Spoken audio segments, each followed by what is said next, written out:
नमस्कार। इस समय में एएचएन न्यूज़ की टीम चिट्टिस पार्क में खड़ी है। आप देख सकते हैं कि ये तमाम आम आदमी पार्टी के ये कार्यकर्ता, महिला और पुरुष कार्यकर्ता बड़ी संख्या में आए हुए हैं, जो आरएसएस प्रमुख मोहन भागवत जी से अरविंद केजरीवाल साहब के जो 5 बड़े सवाल है वो पूछने के लिए आज ये चिट्टिस पार्क से लेके बड़का चौक तक जाएंगे। और उसके बाद हो सकता है कि ये लोग आरएसएस के हेडक्वार्टर पे भी जाके मोहन भागवत जी से ये 5 सवाल पूछने जा रहे हैं। यहाँ पे कुछ पदाधिकारी इस समय हमारे साथ में जुड़ चुके हैं। आइए उनसे जानना चाहेंगे। सर, ये बताएं कि किन मुद्दों को लेकर आज ये कामकाज हो रहा है? देखिए, 5 मुद्दों को लेके ये हमारा मोर्चा है आरएसएस मुख्यालय के ऊपर।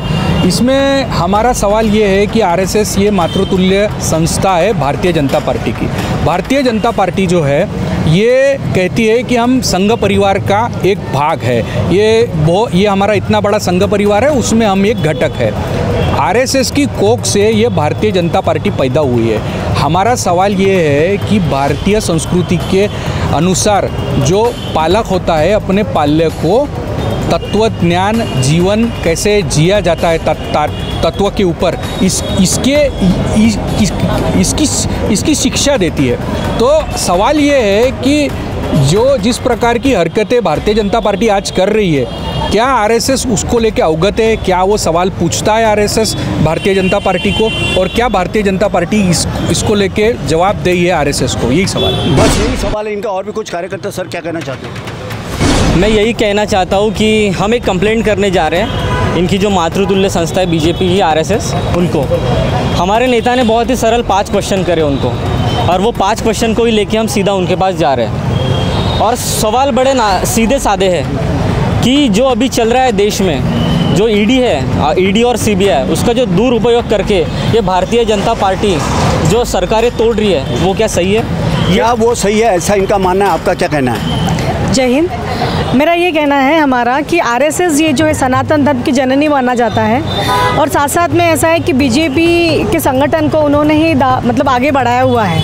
आज ये हालात जो देश में चल रहे हैं, क्या वाजपेयी जी के कार्यकाल में भी ऐसा हुआ करता था कि एक सीट के कारण उनकी संसद नहीं बन पाई थी, संसद में उनका पूर्वाधिकार नहीं हो पाया था वो कार्यकाल। और आज पूरे ग्रुप में यानी पूरे अलग अलग संगठन को तोड़ के अपनी सरकार बना रहे हैं, खरीद रहे हैं।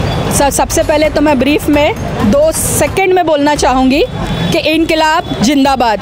जो आज आम आदमी पार्टी के राष्ट्रीय अध्यक्ष ने 5 क्वेश्चंस पूछे हैं श्री भागवत जी से, तो एक छोटा सा मैं कहना चाहूँगी कि ईडी सीबीआई का जिस तरीके से भ्रष्टाचारियों के लिए इन्होंने आंदोलन किया और सारे पार्टी के भ्रष्टाचारियों को बीजेपी में लेके चले गए और कोख में पैदा रख दिया है आरएसएस के लोगों ने, जो आज बीजेपी कोख में पैदा हुई है। दूसरी बात यह है, जिस तरह से हम बच्चे अपने माँ बाप को रिस्पेक्ट करते हैं, नड्डा जी ने रिस्पेक्ट करना छोड़ दिया है और बोल दिया कि आरएसएस की हमको माता पिता की ज़रूरत नहीं है। और उसके बाद खुद के बनाए नियम जो है 75 साल के, वो भी वो मान्य नहीं करते हैं। यही हमें आज क्वेश्चन जनता पूछ रही है भारत की कि हमको इसके क्वेश्चन के प्रश्न के आंसर चाहिए। तो इस प्रकार के इनके जो 5 सवाल है, क्या उनके जवाब मोहन भागवत जी देना चाहेंगे? आखिरकार चिट्टिस पार्क से ये बड़ी संख्या में आज आम आदमी पार्टी के जो कार्यकर्ता है, इनकी 5 प्रमुख जो मांगे हैं, मोदी जी ईडी सीबीआई का दुरुपयोग कर सरकारें गिरा रहे हैं, क्या देश के लिए ये सही है? ये पहला उनका सवाल। तो वही दूसरा सवाल है, मोदी जी ने सभी भ्रष्ट नेताओं को बीजेपी में शामिल कर लिया, क्या ऐसी राजनीति से आप सहमत है?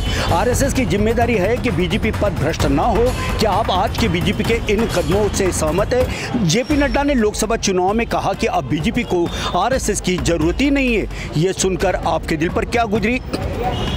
आपका कानून है कि 75 साल के बाद बीजेपी नेता रिटायर्ड हो जाएंगे। जो नियम अडवाणी जी पर लागू हुआ, क्या वो मोदी जी पर लागू नहीं होना चाहिए? इस तरह के तमाम 5 बातों को लेकर आज ये लोग यहाँ से निकल रहे हैं। लेकिन क्या आरएसएस के मोहन भागवत जी इनके सवालों का जवाब देंगे या फिर ढाक के 3-5 जैसा ही काम होगा? ये एक देखने वाली बात होगी।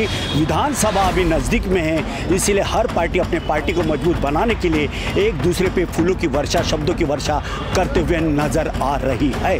नागपुर के चिट्टिस पार्क से वीडियो जर्नलिस्ट दिनेश के साथ संजय मीरे, एएचएन न्यूज़ नागपुर। अरे वाह, पिकनिक की तैयारी? अब बेटा हम ठहरे डायबिटीज के पेशेंट, इस उम्र में पिकनिक वगैरह तो ना हो पाएगा, ज्यादा बैठने से पैरों में सूजन भी। तो फिर इतनी सारी दवाई क्यों? 90% ऑफ डायबिटिक पेशेंट की शुगर सिर्फ अप्रोप्रिएट डाइट थेरेपी से कंट्रोल की जा सकती है। अच्छा, अब क्या करें? पूरे इंडिया में अप्रोप्रिएट डाइट थेरेपी के 50+ सेंटर्स है, तो आज ही अपनी अपॉइंटमेंट बुक कराएं और डायबिटीज के सोल्यूशन पाएं। आज ही अपने कंफर्मेटरी टेस्ट कराएं सिर्फ एप्रोप्रिएट डाइट थेरेपी से।